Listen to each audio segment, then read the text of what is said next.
High, আমি মেঘা। তোমরা যারা আমার ভিডিও দেখো তারা অবশ্যই জানো যে আমি কবিতা বলতে এবং পড়তে কতটা ভালোবাসি।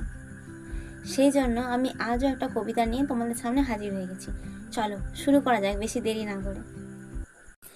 নমস্কার। কবিতার নাম একালের ফুল্লরা। কলমে কবি অঞ্জন কুমার বন্দ্যোপাধ্যায়। ঘুরিয়ে নিলাম মুখ, তবু এই দেহ তুই চাস। ঘরে ঢুকেই হুকুম করিস, মাতাল 12 মাস। সাধের কাশি ভাঙলি ছুঁড়ে, ছড়িয়ে দিলি ডাল।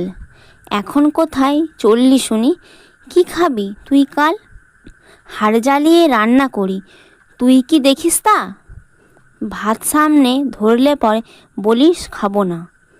অনেক হলো, এবার তবে মুক্তি দে আমায়। 7 সন্তান বুকে ধরতে আর তো পারি নে। ধন্যবাদ।